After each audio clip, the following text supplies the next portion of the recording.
Le secours en montagne est né avec l'apparition de l'alpinisme en tant que loisir. Très tôt, dès 1822, des gendarmes s'associaient aux caravanes de secours qui étaient montées par les guides pour procéder aux constatations judiciaires. Ce dispositif a vécu et évolué jusqu'à l'après-guerre. Le 1er novembre 1958, le GSHM, à l'époque, le groupe spécialisé de haute montagne, avec 12 volontaires issus des brigades de montagne de la gendarmerie, a vu le jour à Chamonix, et c'est la première unité professionnelle de secours en montagne. Depuis 54 ans maintenant, donc, cette structure a évolué. On est aujourd'hui 45 secouristes à Chamonix et 15 à Annecy. Et depuis 1971, le PGHM de Chamonix est le seul acteur du secours permanent sur le massif du Mont-Blanc.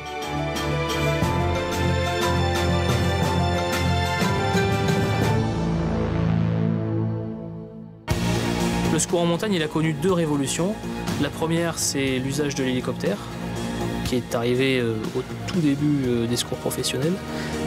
Et la deuxième, c'est la médicalisation des secours. Alors on se rapproche plus de la médecine de guerre que de la médecine d'urgence classique.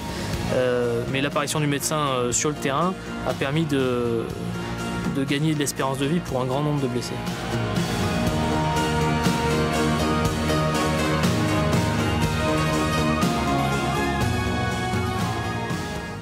Un secours en montagne, c'est pas seulement un secouriste qui est pendu au bout du treuil de l'hélicoptère, mais c'est une façon spécifique de traiter une alerte. C'est des modalités de déplacement qui sont cruciales, puisque le déplacement en montagne est un des éléments vraiment majeurs de l'intervention. C'est la raison pour laquelle on forme une majorité de gendarmes au diplôme de guide de haute montagne.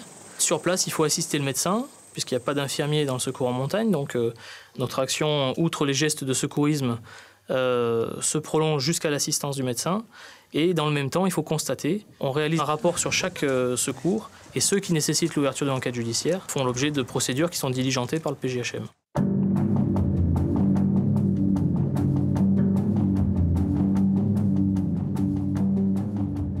C'était en Suisse pendant l'hiver 37-38, je crois, où un chien bâtard, sur une avalanche, avait un comportement un petit peu bizarre. Les secouristes qui étaient là se sont interrogés sur le comportement du chien. Ils ont creusé à l'endroit où le chien grattait et ils ont trouvé une personne vivante. Et de là est venue l'idée de former des chiens à la recherche de victimes d'avalanche. Et nos premiers maîtres chiens en gendarmerie en France sont allés se former auprès des camarades suisses. Allez, ouais, très bien!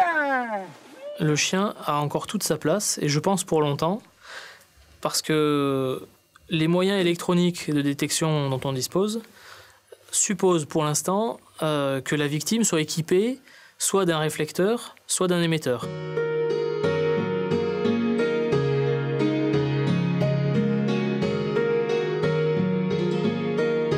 Il y a l'attrait du Mont-Blanc qui fait venir des non-alpinistes, des gens qui sont venus se lancer un défi personnel ou voir un panorama magnifique.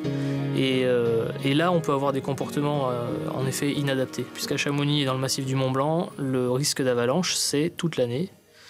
Et les dernières avalanches les plus mortelles ont eu lieu en été.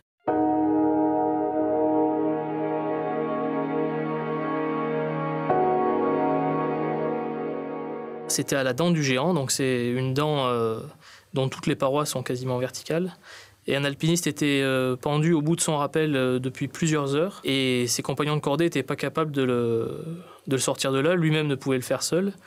Et donc on a été treuillé de nuit sur le sommet de la dent du géant, dans des conditions vraiment compliquées pour l'équipage parce que l'aérologie était contraire. Et on a ensuite, par des techniques classiques, rejoint la victime et permis son évacuation à l'hôpital. Et c'est dans le genre de situation, quand les médecins nous rappellent de l'hôpital après pour confirmer que l'urgence était avérée et que l'action a été décisive, ça c'est vraiment des moments gratifiants puis qui restent, qui marquent. On travaille dans un milieu qui est le massif du Mont-Blanc qui est extrême et qui nous a toujours poussé, les gendarmes secouristes, mais aussi les médecins et les équipages hélicoptères, à pousser nos techniques au maximum et à les renouveler sans cesse parce qu'on tombe toujours sur des situations nouvelles qui nous remettent en question.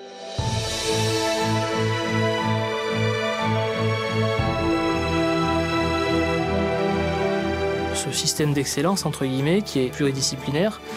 Je crois que c'est un vrai savoir-faire français. Et puis la gendarmerie est vraiment heureuse d'y apporter cette contribution majeure.